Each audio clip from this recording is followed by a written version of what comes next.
Once upon a time, long, long ago, when people lived in caves, that was before they'd invented anything, the other animals used to look at those people and feel sorry for them. The other animals would talk about how unfortunate these creatures, these people were. They wondered how these people would survive and how they would live. Those cave people appeared naked with no special covering and no tools in their bodies.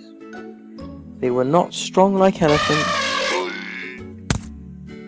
They definitely weren't fast like cheetahs. And they certainly couldn't fly like the birds. They couldn't even swim like the fish. In fact, they didn't look like they would last very long at all.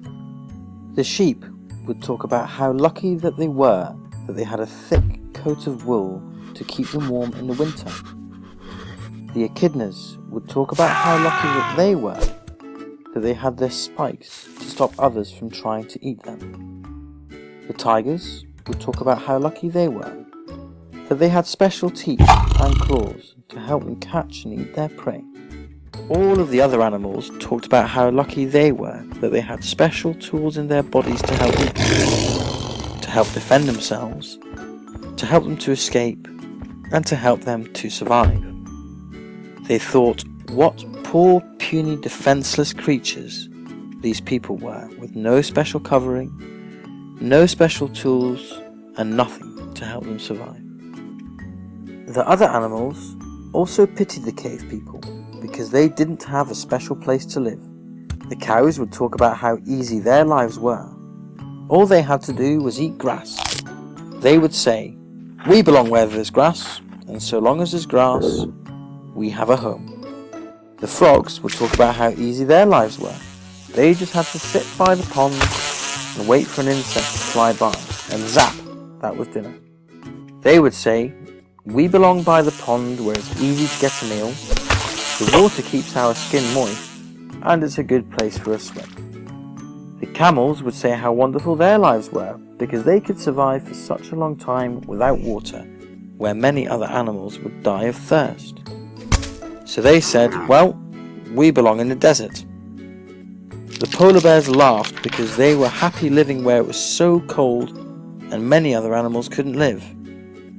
They had a special white coat to keep them warm, and they said, "We belong in the Arctic." The people, though, they had no home. They had to keep moving from place to place to find shelter, and to hunt, and to gather any food that they could find. All the animals wondered how long these poor people with no special tools in their bodies and no home would survive. It seemed to all the other animals that these people just didn't belong anywhere. The other animals also felt sorry for these early people because their babies were so helpless. The horse said, "When my babies are born, they can stand almost straight away, and before long they can feed themselves." The turtle said, "How lucky we are that when our babies hatch out of their eggs, they already know how to swim." The other animals thought how unlucky these people were that both the mother and father needed to spend so much time taking care of their babies. Most of the other animals' babies grew up very quickly, and the animal parents didn't need to do too much to help their children to grow up. But for the people, it took their children about 20 years to become grown-up adults. The human parents needed to provide a great deal of care to help their children grow up. They had to protect them, to feed them, they had to clean them, play with them, and teach their children how to survive. Some of the other animals also did this, but they didn't need to do it for nearly as long as the people. And so it seemed to the animals that they had the clear advantage, that each one had been given a special guide, almost like a job to do, as to where they should live, what food they should eat, how they should behave, and what movements they should make. The people, however, they didn't seem to belong anywhere, and they had no special job to do. The other animals used to think that these people were in an awfully hopeless situation, with no tools, no home, and such dependent babies. Somehow, though, these early people survived. They were not in such a hopeless situation after all. They had some help.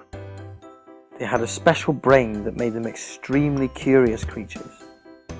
They were so curious that they explored everything. They watched, they looked, and they listened. They observed the world around them.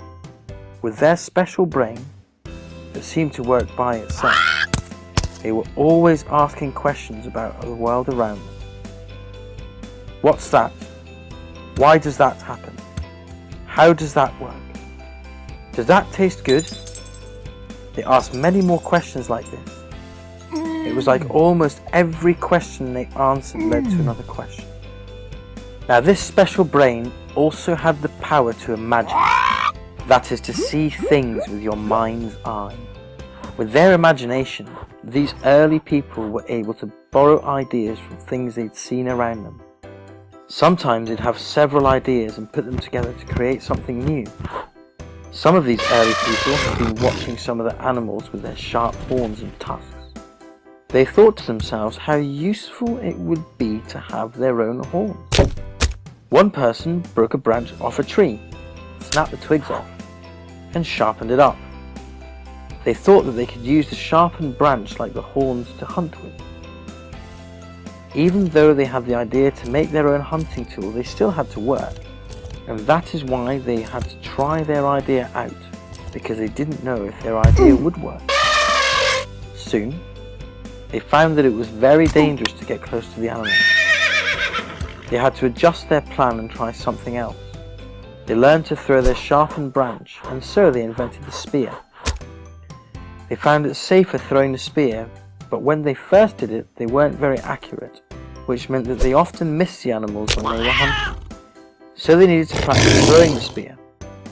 They needed to repeat, and to repeat, and to repeat, and to repeat again and again and again what they wanted to do, so that when they needed to do it, when they absolutely had to throw the spear, they could do it accurately and without thinking about it. It's like many things. You might know what you're meant to do, but until you've practiced it over and over and over again, it's not always easy. You might be able to think of some things like this. Eventually, after they'd practiced enough that they became very accurate, they could hunt well, but then they found something else out. The animals had learned that the people were good hunters, and they would try to get away if they knew the people were trying to hunt them. So the people needed to be patient and have great self-control so that they could sneak up on their prey. They realized that if they made a sound, the animal would escape and they wouldn't have anything to eat. So these early people learned that they needed to master themselves. They needed self-control so they could seize the opportunity when it arose and throw the spear at just the right moment. They had to get their timing right, otherwise the animal they were hunting would escape and they'd go hungry. Over time, these early people used their special brain to observe, to imagine, to try, to adjust, to practice, and to master themselves. This was not just for hunting, but for building, farming, cooking, making art, making clothes, and just about everything else that they did. Now remember, the other animals used to feel sorry for the people because their babies took so long to grow up. Well, this turned out to be a good thing. Because the babies took a long time to grow up, the children had a long time to learn from their parents and from the other people around them. Sometimes, the children just observed what the adults were doing and learnt by trying things out for themselves. While at other times, parents and other adults explained, and they demonstrated things. And then the children imitated or copied and repeated what they were doing until they too could do it easily. Although the people didn't have special tools in their bodies like the other animals, the people learned many things. They learned to make their own clothes, their own tools, and their homes. and all sorts of other ingenious things. The people could also choose what kind of life they wanted to live. The sheep have to eat grass to survive.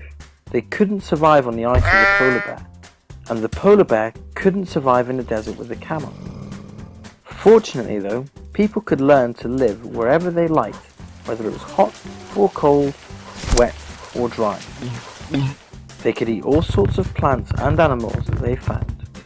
As time passed, people learned more and more. Some began to specialize like the animals. That is, if a person was good at something, he or she would spend most of his or her time doing that activity. Some people were good at hunting, so they spent most of their time hunting. Some were good at cooking, so they spent most of their time cooking. Some were good at building, so they spent most of their time building. Whatever activity people chose to do, they needed to observe, to try, to practice, and how to master themselves. And all the while, these curious creatures, these exploring apes, kept asking why and how, and making adjustments to improve things as they went along their journey through life. There's a lot to learn in the world. People are still finding out more and more today. And as clever as we are, we're not perfect. We, like the other animals, also have the ability to make mistakes. Sometimes our mistakes are small and insignificant, and we can laugh about them, whilst sometimes our mistakes are large and tragic. Mistakes, as painful or as humorous as they may be, remind us that something's not quite right, that we've got to change something, to make an adjustment next time to avoid a regrettable or embarrassing situation. Some mistakes may be easy to fix, some difficult, and some not possible to rectify at all. But even those mistakes that we can't fix, we can learn from, so as not to repeat them. And as frustrating as mistakes can be, they're not all bad. Sometimes they lead to accidental discoveries and exciting new opportunities to explore. It's taken a wee while, but these exploring, imitating and innovating apes have come a long way from the hopeless creatures that they first appeared to be. We humans have built up a civilization that is jam-packed with brilliant inventions and discoveries. We're not finished yet though, far from it.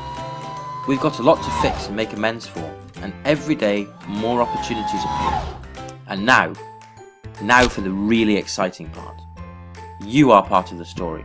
It's your turn to explore the world around you. Bon voyage and happy exploring.